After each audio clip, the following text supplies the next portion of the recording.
Welcome to the show. Charles Moscowitz here, live streaming on all the usual live streams and downloading on all the usual podcast sites.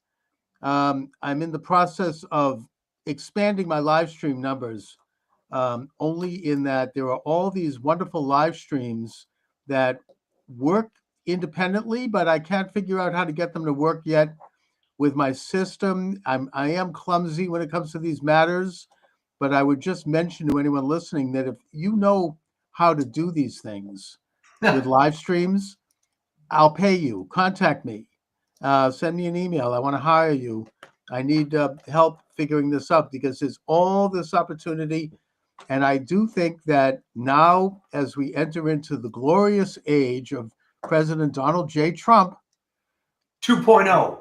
Yes, we're going to see a reduction in censorship at last. So I want to be ready and to hit the ground running on that. I am already thinking about really launching a weekday regular show with calls and all the things that I wanted to do before the censorship regime kicked in around 2018, just before the pandemic, when suddenly I was taken off YouTube and all that. But I think that already I'm seeing positive response. Already there's a loosening up and everything looks like it's a go. You know, things are looking very, very good. I'm feeling giddy, actually. Well, I think what's happening, Chuck, is that the 25% of the lost audience of CNN and the 50% of MSNBC has all signed up on your channel. You know, they've lost a huge audience. I don't know if you saw this, but even like the left-wing podcasters and YouTube channels, like David Pakman was quoted in an article in the Gateway Pundit. He noticed that right after the election, he lost something like 25% of his subscribers. Oh, that was glorious watching that video. And, you know, he had been growing for years. And I think that they made the point that even the left is sick and tired of all the gaslighting and lies that they were pushing all those years. And, you know, it's all kind of, you know, people have had it with it. And it's just, I think that Joy Reid is now gone. My understanding is she just deleted her entire Twitter X account. And, you know, they don't know what to do with themselves. I mean, it's just, it's all falling apart. They can't, apparently MSNBC is up for sale and they can't get anyone to buy it. Well, I have heard that the Daily Wire wants to buy it. Obviously, it's not going to stay liberal, but there is some value in having a TV network.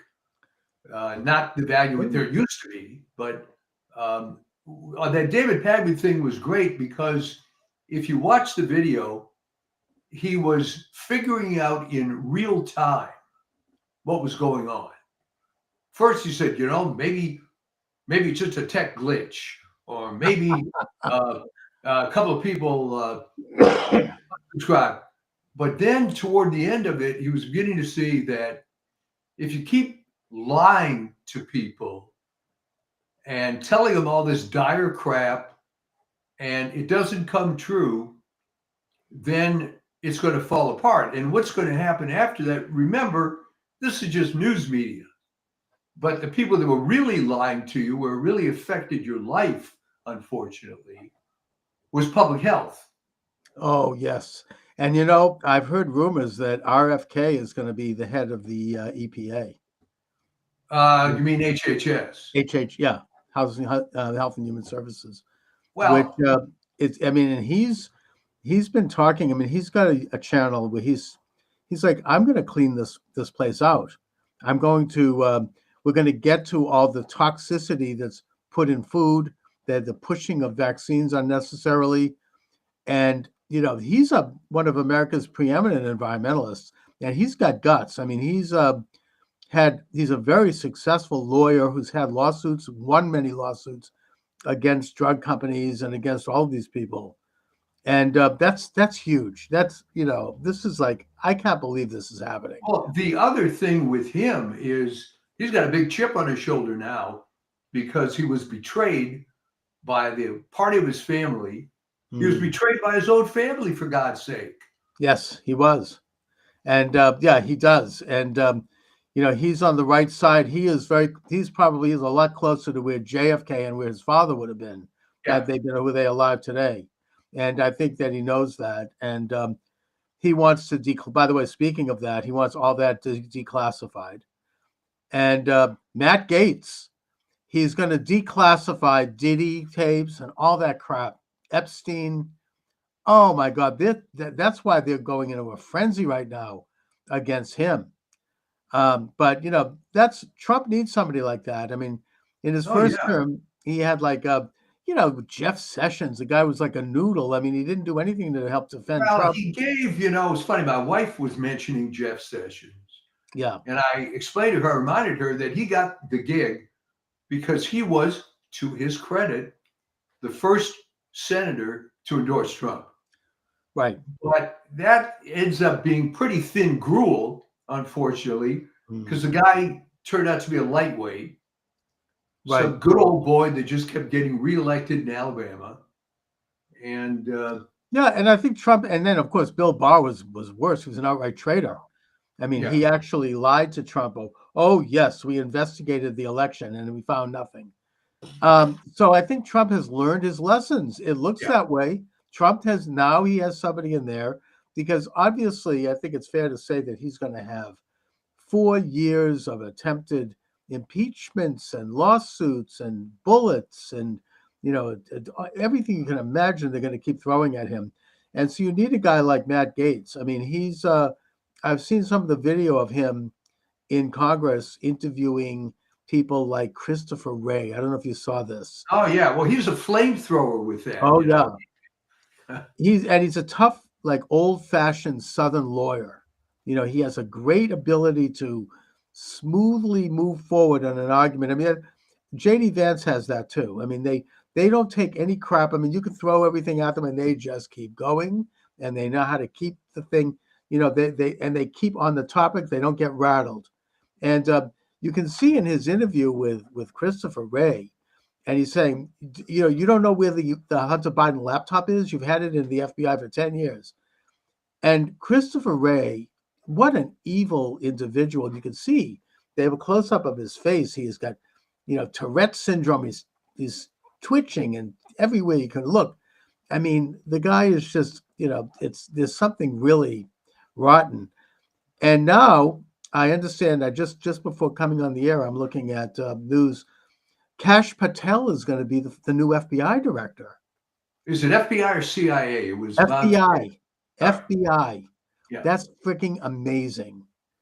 He's going to clean, because he wrote a book about this gang, Washington Gangsters, I think it's called.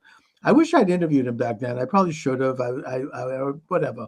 But the point is that he knows the score. I mean, he's going to clean that office up and get through all of these, rotten, FBI officials. Well, let me tell you about the FBI. The morale at that place has been going down the toilet since, believe it or not, about 2005, and I'll tell you why I know this.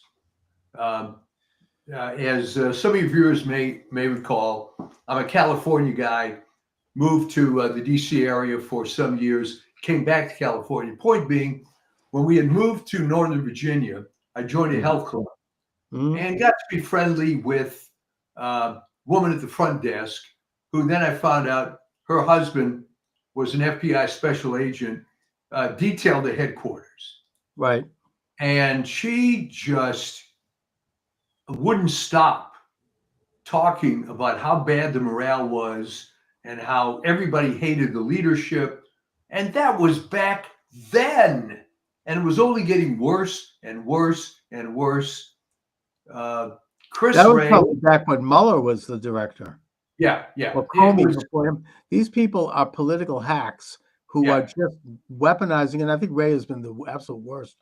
I mean, they're going to Patel is going to take the politics out of it and start to investigate actual criminals, actual enemies of America, people who are, the drug cartels, whoever. He's going to stop prosecuting Catholics by sending spies into churches and parents at school board meetings.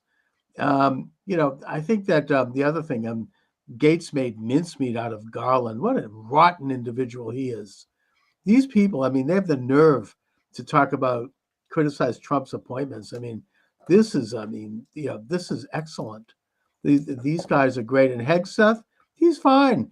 Look at his resume. I mean, the guy spent 20 years in combat, unlike a lot of these generals like Milley, who probably would faint at a nosebleed. No, Milley was a desk general.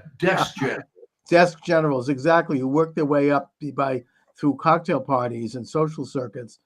I mean, Hegseth actually is in combat. He's awarded several Bronze Stars. Front line, same thing with Tulsi Gabbard. I mean, look at her record. It's incredible. These people are great. These are the kinds of people, Chuck, that were always passed over for these inside positions. I mean, That's the problem. And you can go back to Secretary of Defense a long, long time, and you know who I'm going to mention. Your favorite guy, Robert McNamara. Oh, yeah, right. Formerly head of Ford Motor Company. Knew nothing about the Wonder Boy who said that we were going to win easily in Vietnam because on paper we looked better than the Viet Cong. And this moron, it took him to, people can call in and tell me the exact date, but literally 6 months before he died, for him to finally admit, gee, I really screwed up. I remember that interview he gave at that time, and reporters started to ask him questions about it, and the man just absolutely flipped out. He was screaming at them. I mean, he's filled with such remorse and such guilt. I mean, he's responsible for, the blood on his hands of just these stupid policies and bad decisions in a war that we either shouldn't have never been in, or we could have won it in a matter of maybe a year. And just, it was really a pathetic, rotten. I mean, and these guys, I mean, they're all, even Lloyd Austin, who is right now Secretary of Defense, and who's a relatively good comparatively to most of them. He was like CEO of Raytheon or something? I mean, he wasn't like, I mean, he's a general, I think, but it wasn't from war. I mean, it was more like another one of, I mean, I suppose we could even go back to Eisenhower, I guess. Never really was actually. In fairness, Eisenhower was basically a desk general. He was. And, let's face it, he became, quote, a hero because of the way World War II worked out. But he was promoted way over MacArthur for the only reason that he was able to kiss a lot of FDR butt. And MacArthur was the real McCoy. Yeah, I mean, MacArthur. He was when he was in the Philippines, and they lost the Battle of Manila, and then they were in the Corregidor, in retreat. He didn't want to leave. He was like, I'm not going. I'm fighting. Eventually, FDR had to personally call him in the Philippines and order him to leave. Yeah, I mean, that's like that's tough. I mean, he was a tough guy. Yeah, and of course, my late friend Vin Lewis. Always what he referred to when Harry Truman fired MacArthur, he referred to it as the original Revenge of the Nerds. Right. Although Truman was correct in firing MacArthur. I mean, it was in retrospect, because we have a civilian government, and you cannot have a military figure defy and contradict and be insubordinate to that government. But what was great, and Vin was always very intelligent about this. It literally was true to the movie Revenge of the Nerds, because the nerds had legitimate complaints about the jocks, right? I mean, so there was stuff that MacArthur was doing that was wrong, no question about it. But if you looked at Truman. Yes. Well, MacArthur actually was right, but the problem is he was contradicting Washington. He wanted to invade China, and keep them out of North. He had completely taken North Korea by force, and he wanted to strengthen that border and eventually do some forays into China. And Truman put a block to it, and then of course China invaded. So it was a Yeah, disaster. well, I mean, that was the really a bleak period because this whole Marshall Plan type idea for the world and so on Right. was a terrible failure. And you're right, MacArthur was right, He was but right, but unfortunately, it was insubordination because yeah, Truman was president. So yeah, I get that. I mean, that's like what Milley did. I mean, he was yeah. insubordinate to Trump. So, and in fact, now Milley has said, and I hope he's right, that he's afraid that once Trump is in office, he's going to be called back into service so he can be court-martialed. I hope they nail him. I hope he is. What a horrible Yeah, person. I mean, it was just terrible. And here was a guy didn't really have anything on his resume other than playing the game and being one of these desk generals. And when I lived in the D.C. area, there were hundreds of these kind of guys. You'd see they're them all. I all mean, over the he didn't place. even go to West Point. I mean, he went to Princeton. He didn't have any military. I don't know if he had any background in military. It's just. I hope that Trump revokes all of the security clearances of all those people, those You should. intelligence agents who signed the Hunter Biden laptop letter, and maybe even have them investigated. That's Trump wants revenge. Fine, good. I mean, it's not so much revenge, it's justice. The left has for years, I've been hearing them gaslight, no one is above the law. Really? Well, now Ah, they're gonna eat that now, hopefully. Yeah, because no one is above the law. And those people, I mean, they need to be brought before tribunals and interviewed. And if they're guilty, let the process take its course, of course. But if they're so worried about it, what are they hiding? well, call it revenge if you want, but I would Sure. prefer to look at it as straightening out and reforming the system. If these scumbags can exist in such a bad system like this, then it's got to be looked at heavily. Okay. And an article came out some weeks ago, I think in Epic Times, asking sort of rhetorical question exactly what was wrong with the spoil system. It seemed to work pretty well. It's Replaced sensible. it I with mean, this horrible civil service thing, which now your new mm, Department of Government Efficiency is going to look into. And yes. by the way, great article in the LA Times, clueless thing on the front page of the LA Times today. It's unclear how this new department is going to find out anything. I mean, Oh, I think it's going to get pretty clear pretty quickly. I mean, Elon Musk. I mean, how can you get better than that? I yeah, mean, he's the richest man in the world, and Vivek Ramaswamy is no slouch either. I mean, to have them go in for forensically looking at every government agency, I can't believe it. I mean, I've been talking about this for decades. In Massachusetts, they should do this. I hope when they're done, they have a Doge in each of the states, and they clean up Massachusetts and the Massachusetts, the MBTA for starters. I mean, it's like 40,000 people on payrolls and their pension plans and their hacks. Meanwhile, the train is running last year with their train with no engineer running over yeah. the Neponset River. I mean, it's a disaster.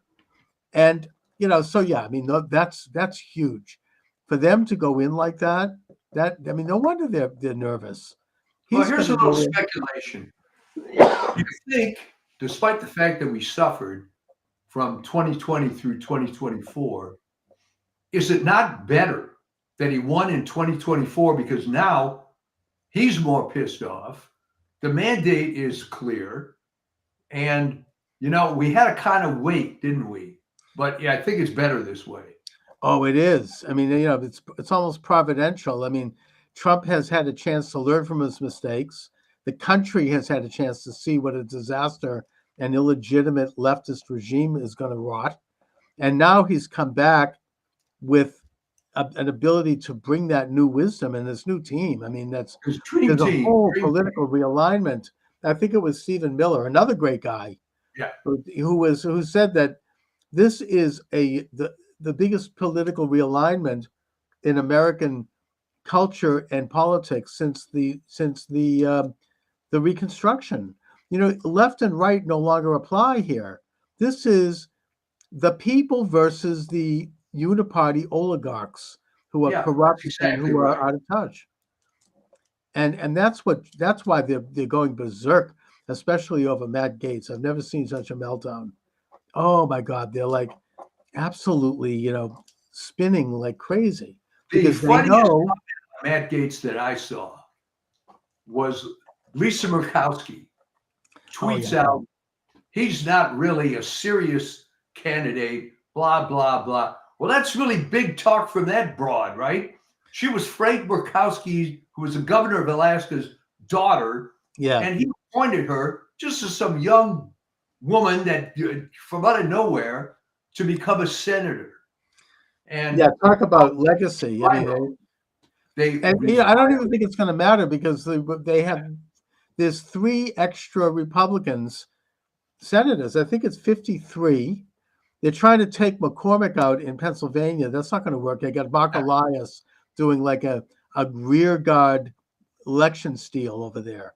He oh, wants what to. a scumbag Bob Casey turns out to be. Oh my God! And he wants to recount ballots that already the state court twice or 3 times has said are not valid. We're talking about ballots of people that aren't even residents of the state. Right, right. So yeah, that's not going to work.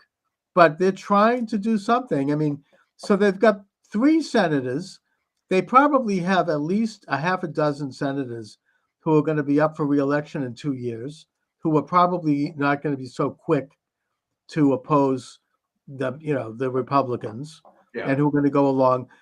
It's not good that Thune became the Senate majority guy. I mean, that's the way it goes. But I think that he has gone on record as saying that he supports President Trump's request for recess appointments and for recess so that they can appoint people and not have to wait a year to get My someone in hope office. is that Thune is not going to be as bad as everybody thinks. Yeah. I believe that he's had a bit of a transformation. Maybe he got in there because McConnell was able to force this secret ballot nonsense. But I think if he wants to make a name for himself and not go down as another one of these crummy South Dakota senators, Right. that he had a chance to do something right. Well, So- Thune started out when he went in as his whole calling card was that he was an evangelical devout Christian, which is good.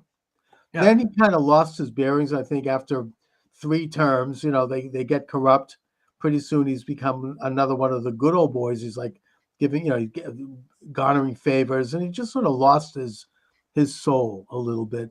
And Well, I that think was unfortunately, Chuck, the 17th Amendment problem.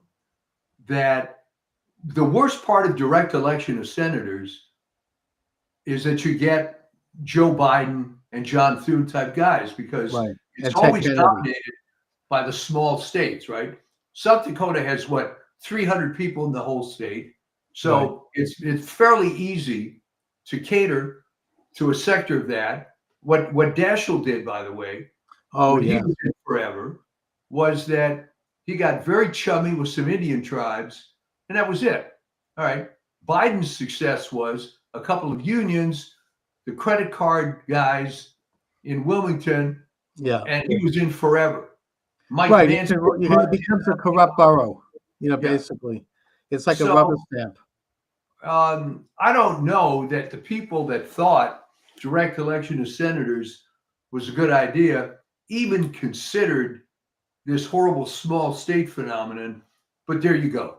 All right. Yeah, I mean, look, it was a terrible idea. Basically, it took power away from the states, and the senators, rather than representing the states and their legislators, they represent the federal government. I mean, it's become like Trump has put revolutionary proposals in place. Term limits, Senate no more than 2 terms, maybe House, maybe 3 or 4 terms, fine. Right. Moving some of these enormous bureaucracies out of Washington, that'd be great. Maybe you should put, the Health and Human Services into Juneau, Alaska, or something. Like move them around the country so that they're not part of this rotten culture and they have to like hire real people in real places and become like much more efficient. And he's also talking, and this is a miracle, getting rid of the Department of Education. Reagan said he'd do it, and he never did. Instead, he put in Bennett, who turned out to be bad. Yeah. And I mean, that would getting rid of the Department of Education and just putting in a couple of national standards for school boards to follow in exchange for federal dollars. Well, Such as, you're right. I mean, it's never been explained to me.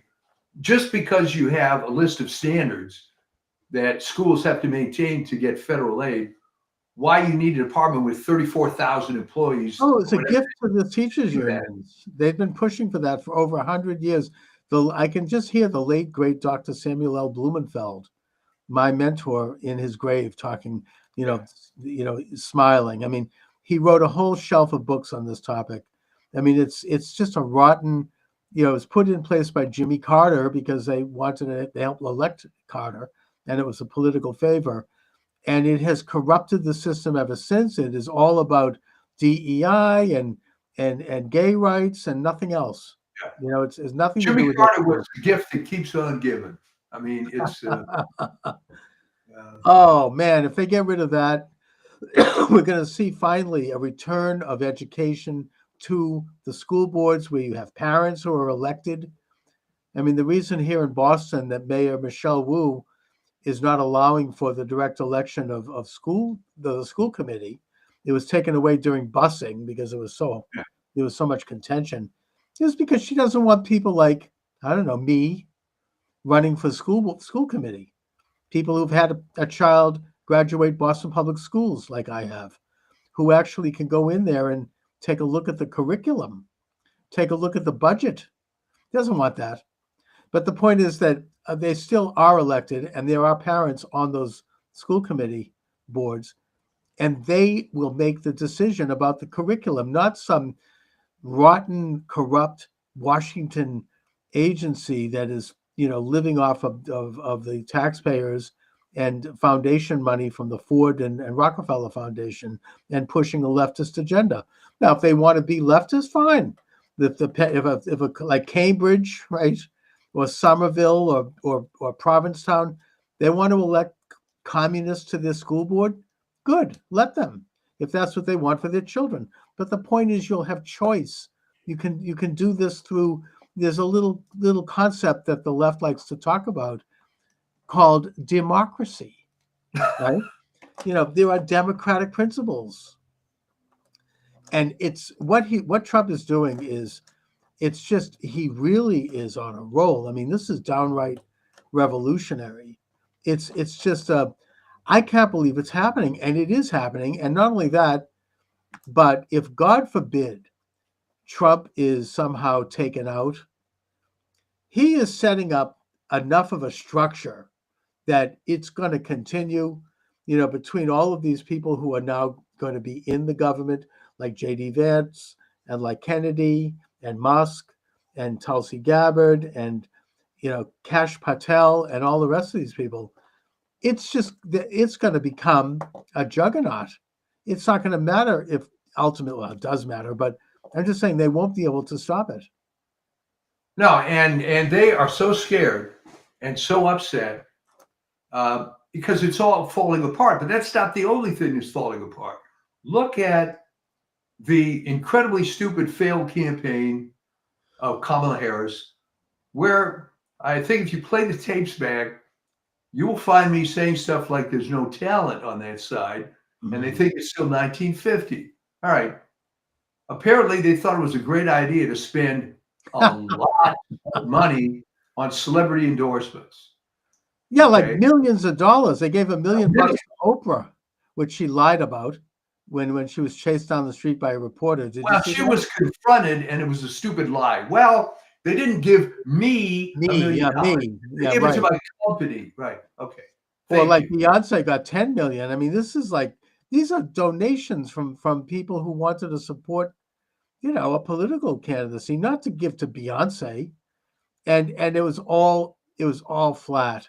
They had to do it because nobody would show up to hear her. She was so horrible. They were paying people to go to these Yes. rallies. And then they have these guys like that numbskull Sisson, that white kid on Twitter on TikTok, he was being paid by a public relations firm, to do that. He was on a payroll. Yeah, he was completely phony. He didn't Yeah, care. Trump More didn't have money to do than he's that. ever made. So he'll say what they tell him to say. Of course, he's an employee. I mean, it's really awful, and now they end the campaign with $1 billion spent, $20 million in debt, and she's still raising money to try to cover the debt. Trump maybe was trolling, I don't know, but he said, "Well, I'll tell you what, we'll retire her debt by my campaign. I'll just pay for it because I don't need the money anymore. I'm in office." But I don't know if they took them up on that. But really, really bad. I mean, one of the worst. And now they're all like at each other's throats, trying to blame everybody. And Here's another conspiracy theory, according to, if you want to believe Nancy Pelosi, right? Oh my God. That she claims, and remember, she's lies 9% of the time. She claims that the Democrats wanted to have an open primary, but Joe came out and endorsed Harris as a deliberate way of torpedoing everything, because then they couldn't go against that, apparently. I think there might be some truth to that, actually. Well, I mean, there's no doubt about it, absolutely no doubt that Joseph Biden voted for Donald Trump. Oh yeah, and his wife, she was dressed in like red clothes that day. I mean, yeah, wearing this MAGA outfit. I mean, come on, all right. I've never seen him look happier. He hasn't looked that good in years. He's smiling from ear to ear. I mean, he met with Trump. He looked like relaxed. He's like, yes, finally. I mean, they despised her, and I mean, she called him a racist and a pedophile to his face during one of the debates. And then you see during Memorial Day, she's sitting there in the stands with Jill Biden, and you could just, it looked like she was about to get up and like it was just really brutal. So, I mean, these are all sort of like, the whole thing is just crumbling, and everybody's like pointing fingers, and they don't get it. They don't understand why they lost. They think that it's not her personality, it's the issues. She did better than Biden probably would have done. I mean, the whole administration was obviously not legitimate, and it was corrupt. Opening the southern border, right? I mean, hamburger at McDonald's, $15. Just World War III on the verge. What do they have going? I mean, castrations and hysterectomies for children. I mean, they've got nothing other than those things. What? I mean, maybe, but he's made many accomplishments. What? He lowered the price of the EpiPen. Okay, fine. It's like, good. I'm glad he did. Very small potatoes. I mean, it's like this is it for 4 years. It's like, really? It was just too bad for everybody. He should have quit while he was ahead. Right. He was able to get away with 50 years of corruption. He could have retired. He couldn't let go to the beach, and that would have been it. Yeah. But no, it's old-fashioned hubris. I mean, people think they're indispensable, and they get drunk with power. It's happened. It's happening around the world. I mean, it's happened throughout history, where you have these new political figures, these young guys usually, who come up and they're reformers, and they're going to take over the country. They get elected with a huge popular vote, and then after a few years, they start to enjoy the perks of power, and they eventually, they're not going anywhere. It becomes as bad as anything. They're there for life. People get drunk. I heard of a guy named Julius Caesar. I think you're describing his biography. Yeah, I mean, it's an old story. Yeah. You could look at the kings of Judah, that. I mean, it's just an old story. I mean, this is why, you want to get biblical about it, why the prophet Samuel warned the children of Israel not to have a king. Yeah. Right? I mean, there's a fantastic speech in the book of, I think it's in the book of Samuel, where the people come to, we want to have a king like all the other countries. And he's like, fine. He's going to, your daughters will be made into prostitutes. Your sons will be sent out to war where they'll all be killed. Your property will be seized. It goes on this long litany of what's going to happen. Yeah, yeah, that's what we want, right? But the people, we don't care. We just want a king. We want to have somebody to look up to. I don't know. It's like a psychological thing, I guess. But anyways, these are very interesting times, and I feel like we have to still keep the eye on things. I mean, nothing is ever gonna. We're never gonna be there. This is just the next stage. Our job, my job, over the next years is going to be to try to articulate the reasons why this administration is in place, what they're about, why they're important. To try to educate people as best as I can to make the most out of this. And also, the one issue that I hope that Trump doesn't overlook, and I understand if he does, because he's received this incredible mandate. And by the way, just a little side, not to digress, but all those states that signed a compact to do an end run around the electoral college, right? Because they said, oh, we're going to only give our electors to the winner of the popular vote. They're all going to have to give their electors to Trump, including California.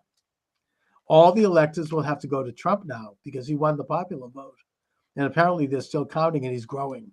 So, but the point I wanted to bring up is that we cannot take our eye off the ball with regard to election corruption, with regard to election integrity.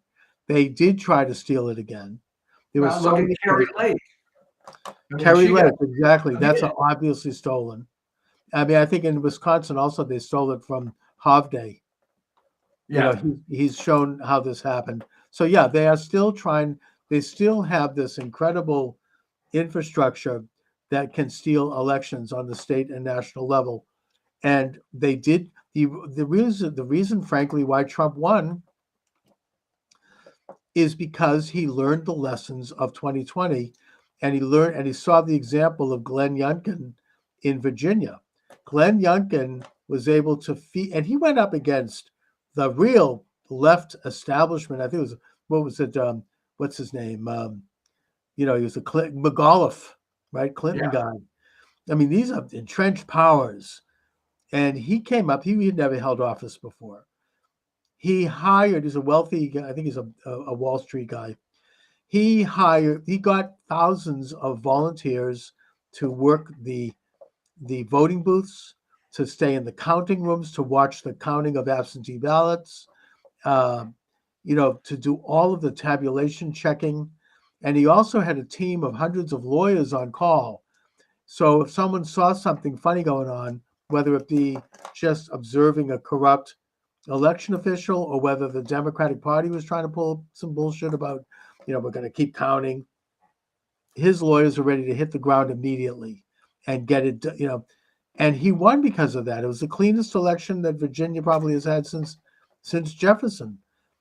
And even that wasn't so clean. But the point is that Trump did this nationally. The RNC did this. Thanks to Lara Trump and Watley and a couple of other people, they fielded thousands. I think it was something like 275,000 volunteers across the country, not just in the battleground states either, even in some of the red states like Texas. And they worked the counting rooms, they worked the polls, and he had lawyers on staff. And whenever they came up with some bullcrap about, well, we need to, we're going to count, illegal votes, and we're going to do this, they had lawyers in court within a minute, within hours, stopping it. Pennsylvania is a good example. I mean, there was several lawsuits brought up and decided within hours, where you had corrupt Pennsylvania county officials and DAs. They stopped it, and they did it because they knew they had everything well heeled, well coordinated, and they were able to fight these things. Michigan, they stopped that crap. I mean, they were going to start in again with the white vans. Atlanta, they had it down. I mean, they just, the only place I think where they did kind of falter was Phoenix, but Nevada. I think, Phoenix, unfortunately, Kerry ended up being a martyr, but I think that was the last gasp because this guy, what's his name? Richards, I believe. Richer, yeah. Stephen Richer. He's out. That was it. I mean, Yeah, but he's He's talking about corruption. I mean, he's allegedly an R Republican. He's like working with these radical left wing PACs. These PACs, these political, not the not what I'm thinking, no, the NGOs apparently, UN NGOs, yeah, all left wing are trying to, they're out there. You didn't have like Zuckerberg write a big check this time. You didn't have the big money coming in this time. But the point is that in the broader sense, the whole system still has to be overhauled. It's been brought up that the states that Trump won were states that had voter ID, and the yes, states where he did not win are states that don't have voter ID. There's a map that can show this without exception. This is this is crazy that they don't have voter ID. I mean, there's no excuse for that. They don't have it because George Soros created this turf group back. I think it goes all the way back to the Bush Gore race. I think, but maybe not that far. Called the Brennan Center, that basically decided that the way we're going to fight voter ID is that we're going to claim that it's racist, which is yeah. absurd. And the media jumped on that. The establishment jumped on it. And it's interesting here in Massachusetts. I can think of an example. I forget her name, but she was an ultra liberal left state senator who was championing voter ID. And back then it was actually a liberal cause. And then all of a sudden, like overnight, she did a 180-degree turn. Suddenly, oh, no, we can't have it. The point is that they have That to do is it. so reminiscent, though, of the way those commies turned on a dime, Oh, yes. where Uncle When Adolf Hitler, is our ally yeah, until he isn't. when You know? Hitler double-crossed Stalin, all Yeah, of a sudden, I mean, there's a case where this communist guy was giving a speech at like a public rally, and suddenly this guy comes and whispers in his ear. He gives him another speech, and I mean, they literally changed everything overnight. And that's how they operate. And I hope that Trump steps up and does the reforms necessary. There has to be voter ID in all 50 states. There has to be paper ballots. The rotten computer, the Dominion, they tried to do it. They had cases in Tennessee, apparently, where you could not vote for Trump. You'd put Trump on the ballot and it would switch over to Harris.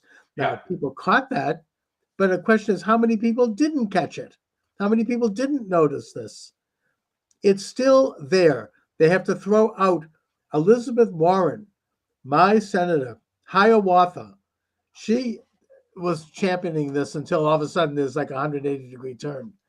In 2019, she put up a bill before the U.S. Senate saying that there will be no voter machines because it's, quote, rigged, unquote, and she was right. And they have to bring that back. They have to get rid of the machines. They have to have paper ballots counted on election day. No, if you no absentee unless you have a very good reason for it, like you're in the military, or you can show. And if you do cast an absentee ballot, you have to have your signature in the town clerk's office where it can be verified. And it's just that simple. I mean, this country, it's a disgrace that we haven't done it right. I mean, it's never been right here.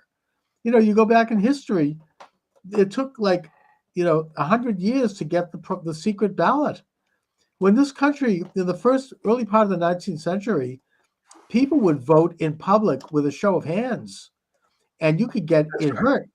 The author James Fenimore Cooper, the author of The Last of the Mohicans, his father was murdered after voting for the wrong candidate at a public forum in New York.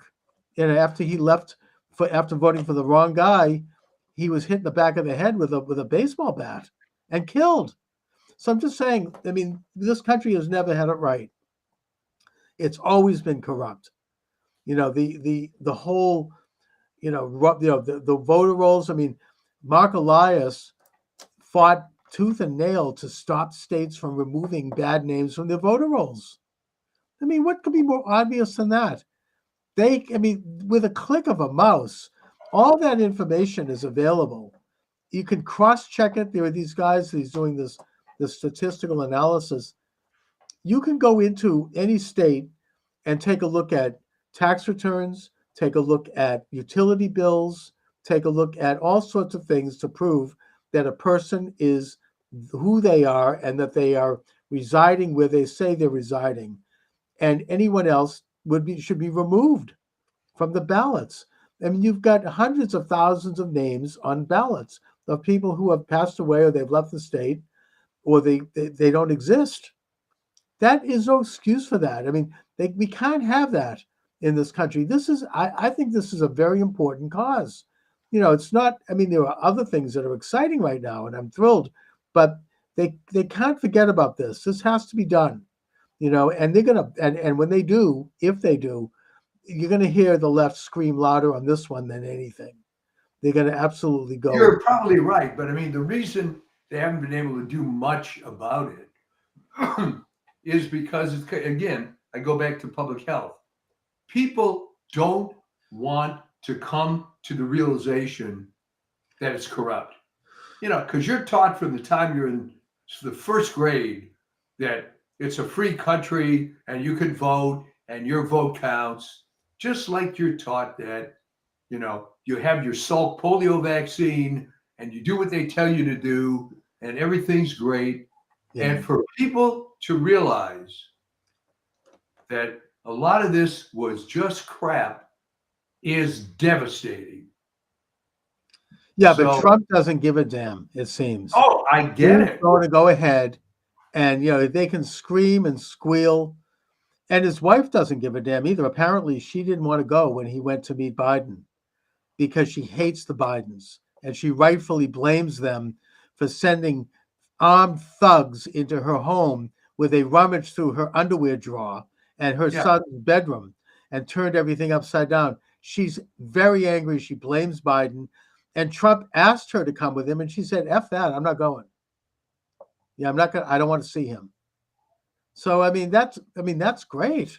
That's who you want. I mean, both of them are like that. They're like, they don't seem to care. They're very, and now that they've had this mandate, the left says, oh, he's not going to have the guardrails, they say. I mean, listen, Bill Maher, the guardrails are gone. Yeah, you're damn right they're gone. The guardrails. The guardrails are gone. He seems to be going right in and doing what he needs to do. And, it's an incredible thing to see. And I just am very excited. I mean, for the first time, I feel your mood is so much better than it was a few weeks ago. Oh my God. I'm still not 100% well. I had such a nervous breakdown. Those few days leading up to that election, I didn't know I was going to be that affected.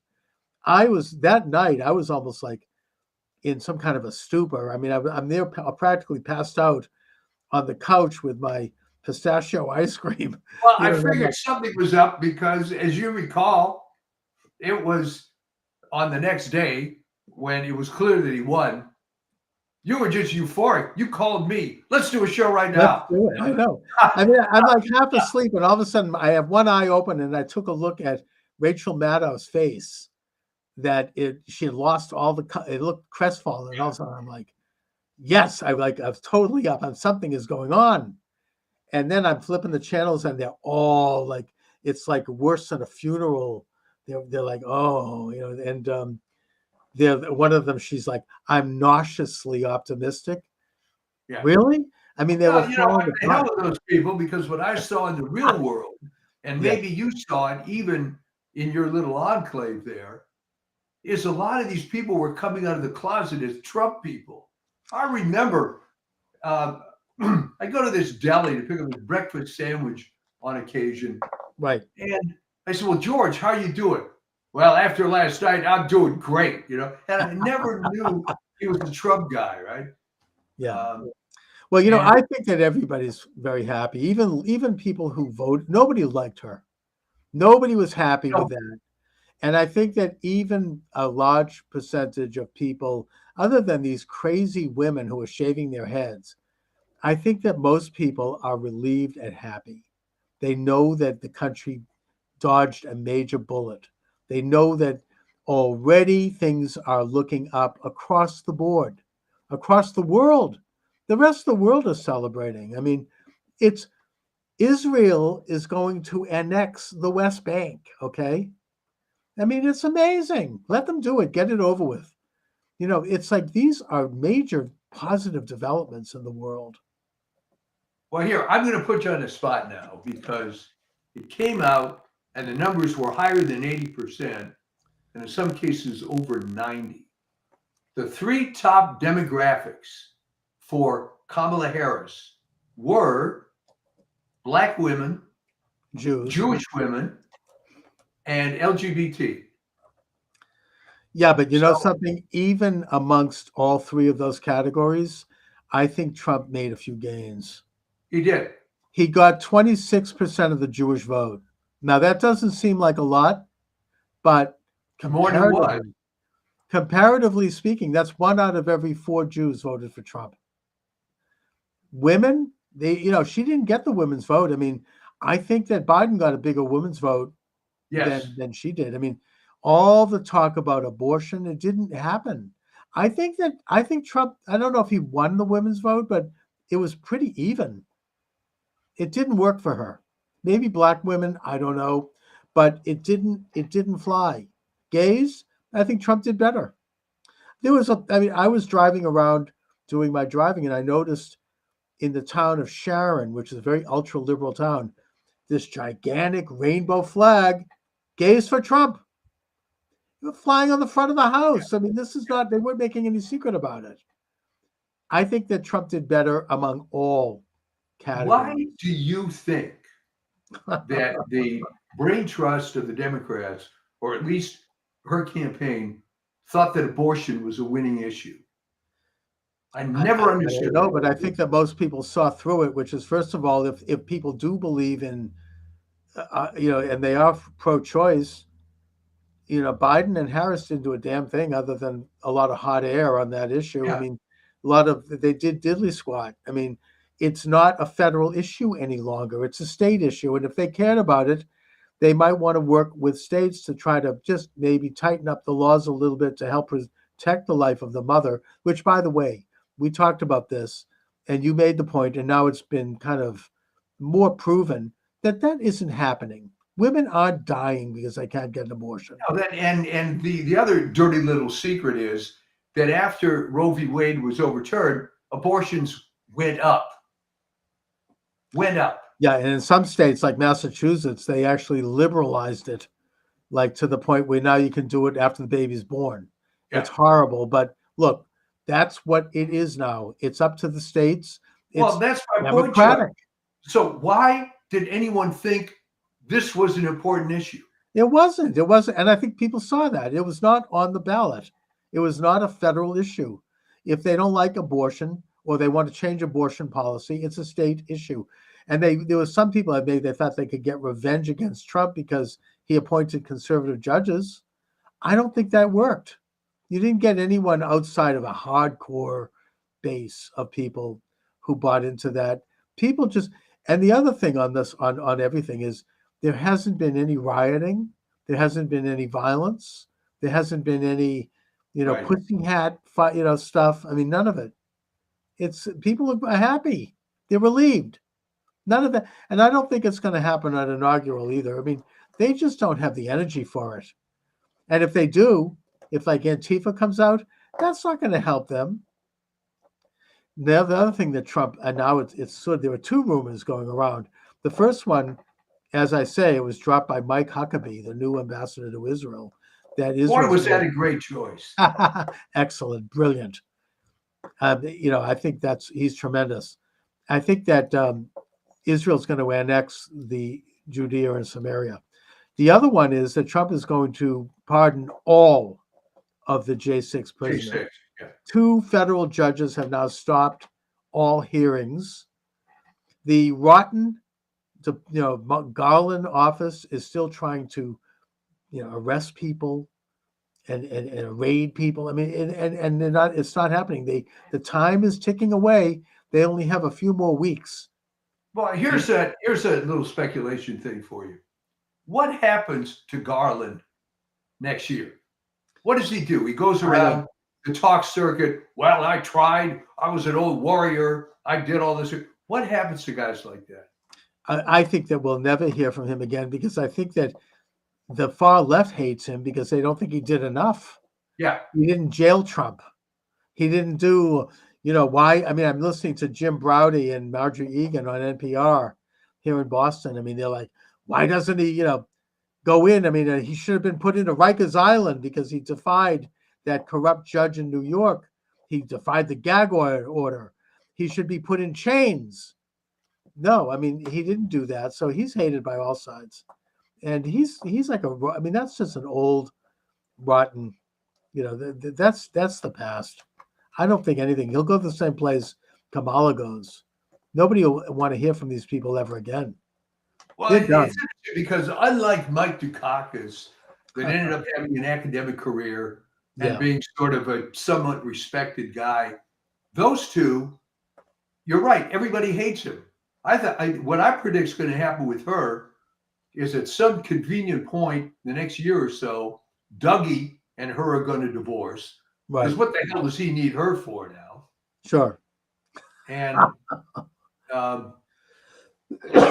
she's just going to be forgotten, kind of like Norman Thomas or something, just fading away.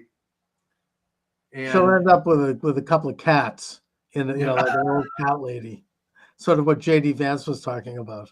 Well, it's interesting that there was maybe non-Californians aren't familiar. Well, Jerry Brown had appointed this woman, and you know where I'm going with this, Rose Byrd, as the Chief Justice of the state of California. Right. And she was a radical leftist who it was a joke. I mean, there were some large number, dozens of death penalty cases came in front of her, and it didn't matter how egregious the circumstances were, she voted no every single time. Right. Let him loose. Yep. She ends up as the former Chief Justice of California, unable to get a job with any law firm. All right. Goes on welfare. Oh my God, really? No, well, she developed cancer, which I think took care of some of the money, and she just died in obscurity. And yeah, that's where I think that's definitely a possibility. I mean, these people have they're no, the left will give you, they'll weigh your shelf down with awards when you're of use to them, but when you're not, they'll pull the rug in a matter of a minute. You're just gone. Yeah, absolutely. I mean, these people. I mean, who the hell wants to go? What's going to happen to Rachel Levine? I mean, who the hell wants to hear from any? I mean, but with Harris, I mean, she's so dreadful. I mean, you can't stand listening to her. Nobody liked it. She was the left-wing media people that put her on for softball interviews and who were paid, we now know, to do so, and who did the softest interview you can imagine. They looked like they were ready to slit their throats listening to her talk. It was depressing. She, you walk out of it stupider than you were when you went in. I mean, it's just, it was so bad. Well, that's having a boomerang effect. Also on, for example, CNN. The only reason people even watch it anymore is Scott Jennings is on. Yeah, exactly. He's a conservative guy, but he's always on with this Abby Phillips, who's an attractive black woman, not very smart, because he'll raise these points, and she looks like deer in the headlights, and then she's listening to whatever someone's saying in her earphone, and then comes up with some comment. I mean, it's all done, and people are going to reflect. This is what's going to happen. They're going to reflect, wait a minute. Why was Harris even elected to anything? Oh, well, everybody knows. She worked her way up through the casting couch. Yeah. And then she was like she played the race card, and she just was very manipulative. She knew how to get favors. I understand that Jennings might be the press secretary, which would be great. He's very good. Yeah. So, yeah, I mean, Trump. It's really exciting times. Yes. It's very exciting. I'm sorry. To watch some of these people crash and burn. It's a beautiful thing. It's going to be very, as I hear, who is it? As Steve Bannon says, it's time to break out the popcorn and just watch, And well, watch you can see CNN is getting rid of these overpriced hosts. Your friend Chris Wallace Oh, is gone. he's horrible. Yeah, he's been gone for a long time. Well, he would, but the thing with him was his father was terrible, but that was the era of CBS with all the leftists. Mike Wallace was nothing more than a left-wing bully. Chris Wallace was nothing more than a nepo baby who Well, at just least Mike Wallace would occasionally chase someone down the street with a mic, yeah. and try to get some answers. I mean, Chris Wallace is a piece of you know what. I mean, Yeah. what he tried to do to Trump during that debate, just evil and ugly, and just I'm glad to see him go. Hopefully, the final last ditch effort is being pulled off or try. She won't get away with it, but none other than my own Senator Hiawatha is trying to jam down some left-wing judges in the last weeks of the administration. She's trying to finish the Biden judges, and it's not going to happen.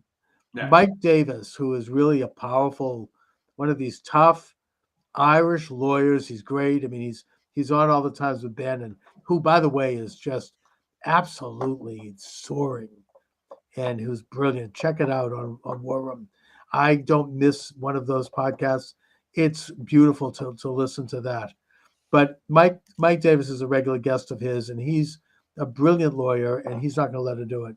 He's got people there in Washington. He's well connected. They're going to pull the plug on that. She's trying to shove down the throat leftist judges at the last minute. I don't think she's going to get away with it. They tried to get Sotomayor to step down, with the rumor being that Biden would then appoint Harris, which I don't think he would have done anyway. No, there's no chance. But There's Sotomayor is saying, you know what? She wouldn't have wanted it because she's just too stupid. They don't know what to. They think that maybe she's young enough that she'd be a warm body in there. But Sotomayor has said she's not going anywhere, and that means that Trump is going to get more federal, judicial appointments at some point, because apparently she's not in good health. I mean, I guess she's got like an advanced diabetes or something. She has a medical assistant with her at all times, and it's going to be like Ruth Bader Ginsburg. People are begging her to leave, and she's like, I'm not going anywhere. So Trump will get probably 2 or 3 more appointments, and it's just amazing. It's going to be amazing. We're going to get tired of winning, right? I know. It's the whole. I mean, this country. I that's why I was so sick, because there's such a difference in terms of the course for the future. The way things could go, and I just am so thrilled and pleased. People were just always overwhelmed. I mean, I called a friend of mine, a retired cop, conservative guy. This is about a week after the election. I said, Neil, I haven't heard from you. He said, I'm still basking in it. I'm still enjoying the glow. I know. I don't even know what to do with myself. It's a beautiful time. I mean, you almost feel like you don't want to get too giddy, because bad stuff is obvious. And by the way, all these meltdowns that you see on TikTok, this is all crap. And it is, because what human is going to say, well, wait, I'm going to have a nervous breakdown, but let me first log in to my TikTok account. And that's not how humans work. This is all crap. It's all theater. Oh, I know. There's this one woman who's doing all the screaming in the car. Yeah. This musician, I don't know if you've heard this on TikTok. He's turned it into like a rap concert thing with drum beats and music. It's hilarious. And then there's the Lysistrata group, following in the example of South Korea. Apparently, women, no sex, no men, no relationships. But it's like a parody on itself, because all the women that post these are ugly. Well, I like the comment made by Natalie Winters, who's Bannon's co-host, and who did a brilliant job of filling in for him while they had him in prison. She's like, well, they're not, as President Trump would say, they're not sending their best. Oh man. Anyway, so there's all kinds of parodies on it. One of them comes up and said, look, what do I have to do to make myself unattractive to MAGA guys. And Paul Joseph Watson said, just keep doing what you're doing. Perfect. Oh yes, I know it's just not flying. Good for them. Anyway, so Mike, what do you have coming up on the Well, I was subject? going to do but I think I've just done it on this show. I was going to do a piece called Dead Wrong, and maybe we'll still talk about how, it's getting old even for me, how there's just no talent. They're going back to 1950s. Oh, just wait till we have the media. That'll convince them. Yeah. What I'm waiting for is the owner of the LA Times. I don't know if you heard this, because why would you? Said that he's firing the editorial board and is going to replace it with all conservatives. Wow. And I guess if I'm going to get it, the LA Times has been liberal since the mid 60s, but it's at least a real newspaper in the sense that there's some content and so on.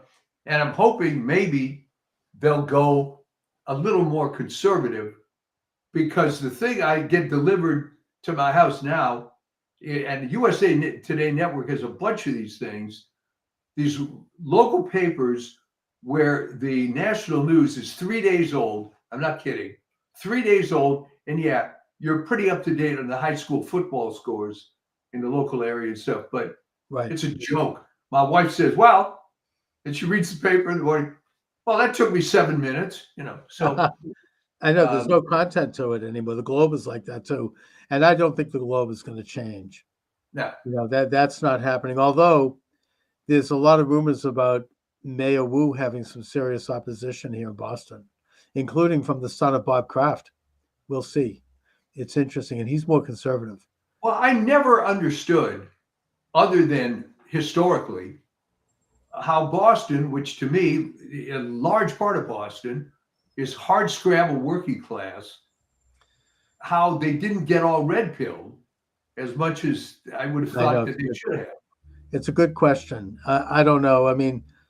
They go just so far. They elected Marty Walsh over a very left-wing candidate. Yeah. And he captured all the rich, well-to-do leftist neighborhoods like the Back Bay and Beacon Hill, Yeah. Whereas Walsh got all the more blue-collar areas. So, there is at least some shift there, but you never see, a real, MAGA type in Boston, at least not yet. We shall see. All right. Well, all right, Mike. I'm glad you're doing so much better. As is everybody. All right. I'll talk to you next week. Thanks a lot.